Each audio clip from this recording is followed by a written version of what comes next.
This is video lecture 8.1, additional prepositions. If you'll remember, in an earlier lesson, lesson 5, we learned a number of different prepositions. We learned the preposition apa. All right, we learned preposition apa for me, you can do nothing, right? Apa means from. We learned the preposition ace, like throwing an ace into a pile, of the World War II flying ace going into a plane. We have little memory devices for those. Then we learn the preposition ek. Get the ek out of here, right? Or you stick your finger down your throat, you go ek. Something comes out of you. We could splatter some stuff on here just to imagine ek. Just imagine stuff coming out of us. That's gross, isn't it? Then the preposition in sounds like the English word in. We're going to continue with these kinds of memory devices to learn these little bitty words that communicate relationships. What's different though is earlier these prepositions were always followed by one case. We didn't even bother learning what it was because it really didn't matter. It would always be followed by that case. But you'll notice we're going to start learning prepositions followed by multiple cases. And here there's a list according to one's followed by 2 cases and one's followed by 3 cases.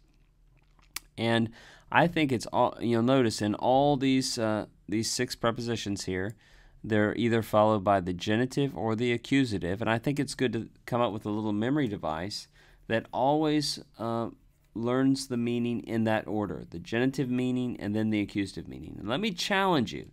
Remember, I know it's so easy for students to zone out when they, here's the challenge. The challenge you. Learn this while I go over it. Why zone out and then have to learn it later, right? Let's learn it now. And not only for this lesson, but try to do this on other lessons as well.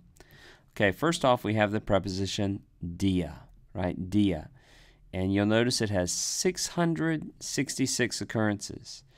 You know, I've emailed Tim LaHaye. I really want him to try to work this into the next Left Behind book or movie. I'm not sure how it's going to work in. But don't you think it should? That's a joke. Okay, I haven't emailed Tim LaHaye. But you notice the dia followed by the genitive means through, so dia tes geis means through the earth, while dia followed by the accusative means because. In other words, when we run into the preposition dia, we do not know what it means until we look at the case of the following word, the word that is the object of the preposition. If the object of the preposition is in the genitive, then dia means through. If the object of the preposition is in the accusative, then dia means because.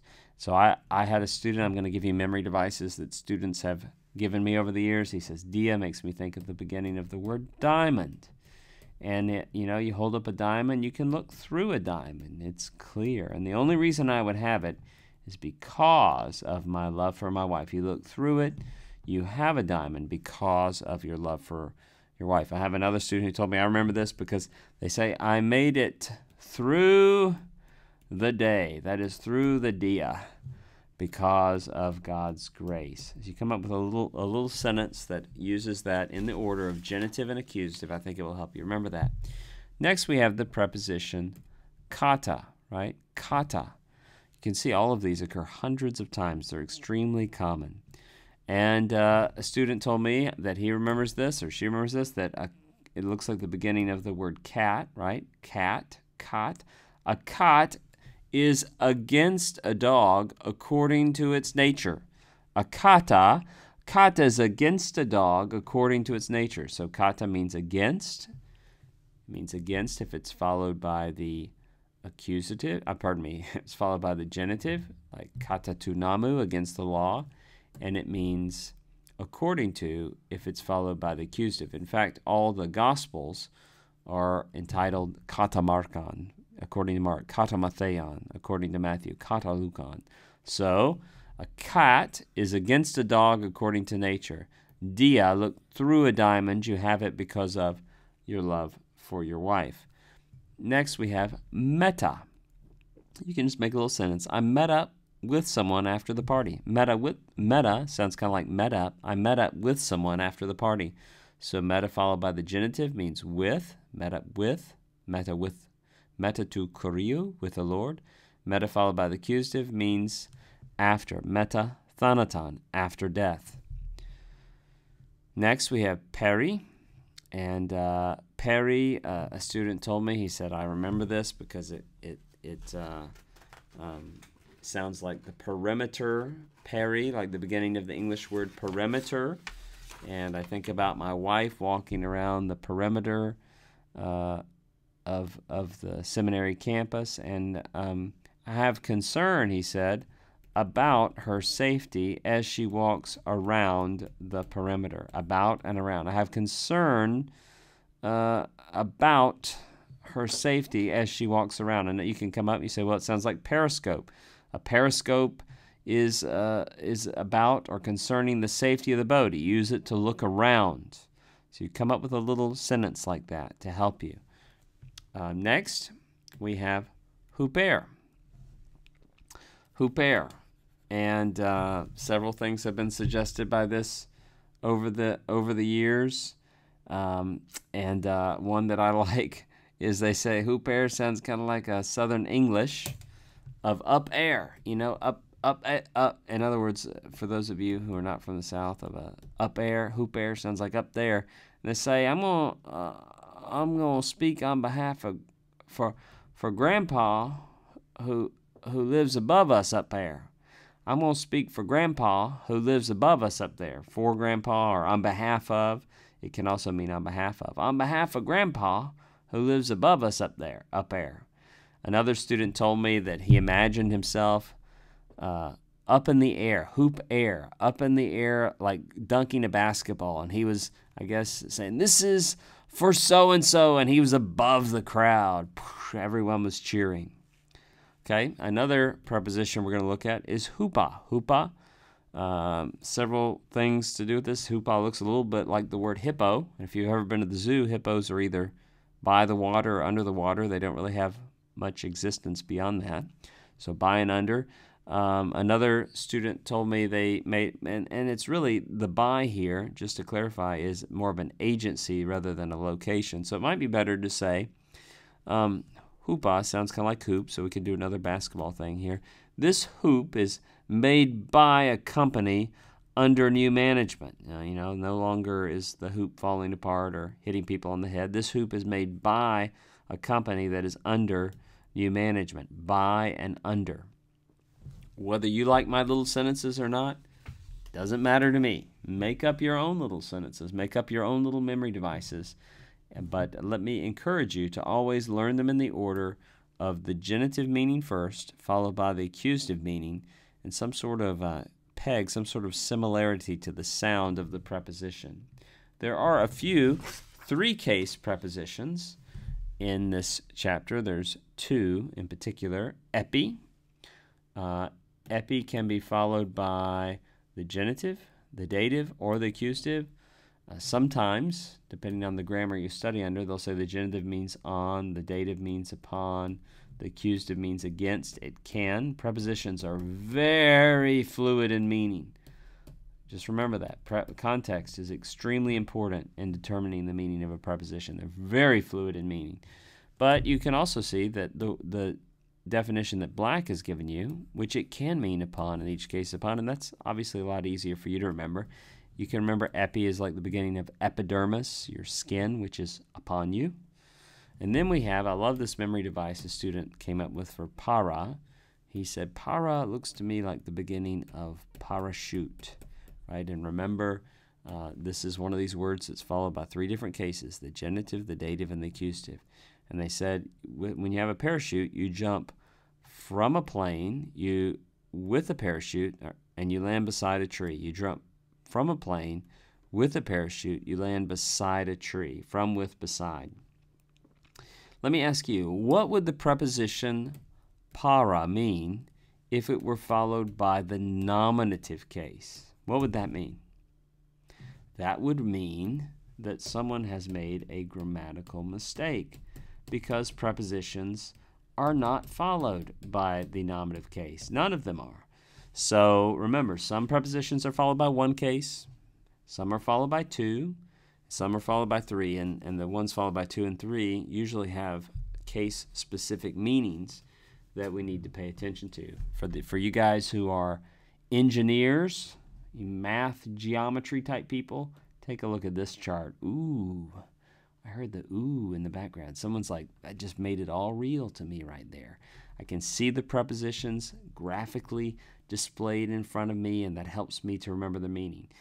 There's another picture that I've seen before where it has like a mouse crawling all over cheese with the prepositions.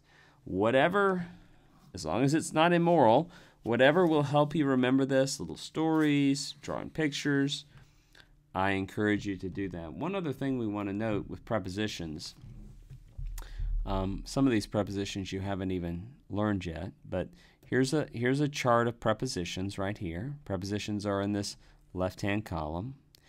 And Anna, we'll look at some of these in the vocabulary in just a moment. Anna, auntie, appa, you've learned appa. Dia, you just learned epi, kata, meta, para, and so on.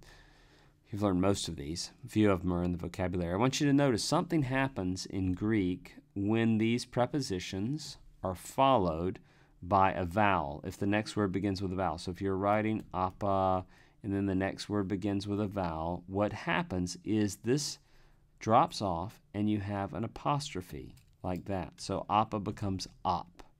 And this chart here very nicely shows that Anna becomes an, auntie becomes aunt, appa becomes op, dia becomes d, epi becomes ep, all the way through. You just need, what you don't want to do is you don't want to be thrown off by that. You don't want to learn, do all the work and learn meta. Right? You learn met up with someone after the party, and you're reading along in Greek, and suddenly you hit met. I've seen students do this, and they'll be like, I have never learned that word in my life. I do not know that word. You need to realize that it is the same word, just written with an apostrophe in the last vowel dropped off. Now, if the next word, you're reading along in Greek, or writing along rather in Greek, say the author's writing along, they're writing appa, and the next word is not only followed by a vowel, but a vowel with a rough breathing mark. If it has a rough breathing mark, not only do you lose that last letter, but then if this letter is a pi, it will shift to its cousin consonant. It will aspirate and become a phi. Or if it's a tau, it will aspirate. It will shift to its cousin consonant and become a theta. That's only when there's a rough breathing mark on a vowel right after it. It's really not that difficult. It sounds difficult. I can hear the groaning. It sounds difficult, but it's really not. In other words, the preposition appa, when written before a vowel with a smooth breathing mark, is op. Written before a vowel with a rough breathing mark is off. Meta is met or meth. Okay, so it's recognizing that these are just different ways of writing the same preposition. I would encourage you, what I would encourage you to do is just look through this chart, take a little bit of time, kind of look through it and say, okay, I see how it's going to change. Notice if the next to the last vowel is not a pi or a tau, there's no aspiration of other letters. So you just look through and you say, okay, I can see that epi becomes ep, becomes f, kata becomes cat, becomes kath, meta becomes met, becomes meth. Just taking a little bit of time to study that. Because there's the majority of the vocabulary section is prepositions, and we've done most of it already, I'm not going to have a separate lecture on prepositions.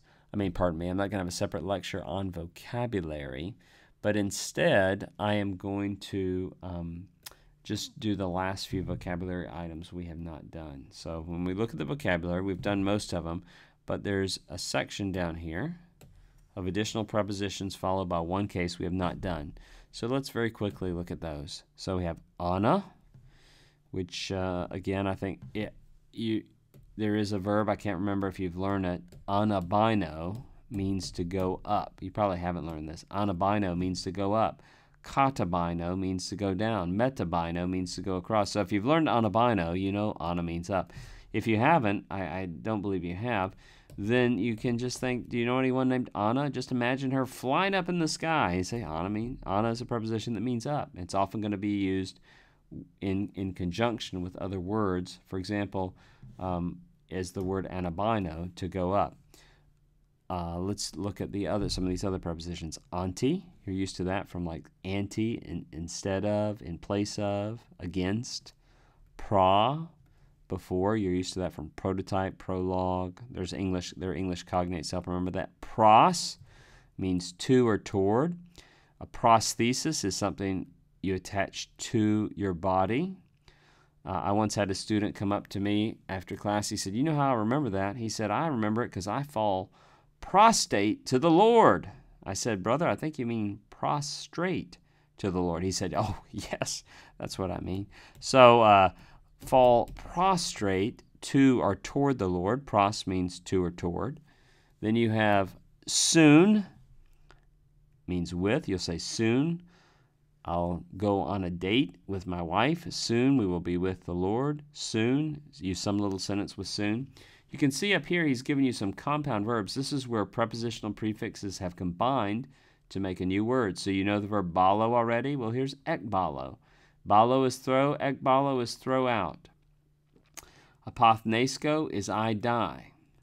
Now, it's important to remember a lot of the times the uncompounded form of these, for example, just simply thnesko, the uncompounded form often has dropped out of usage, or so the compounded form basically functions as the original verb really did. This is true with anoigo. So, for example, anoigo is a compound verb. It's ana plus oigo. Okay, oigo means I open. Ana means up. So anoigo is I open up or I rip open. But over time, the uncompounded form oigo kind of dropped out of usage, and anoigo lost its more intensive sense. It just means open. Sometimes you can't figure out what words mean by adding the pieces up. So anagnosko, you say, well, gnosko means I know, and ana means up. So anagnosko must mean I know up, but instead, of course, it means I read. So sometimes you cannot add the pieces of a compound verb and actually figure out what they mean. The meaning is not simply transparent from the individual parts. Okay, I hope that you're tracking with me. It's been good to have you here. This is video lecture 8.1, additional prepositions.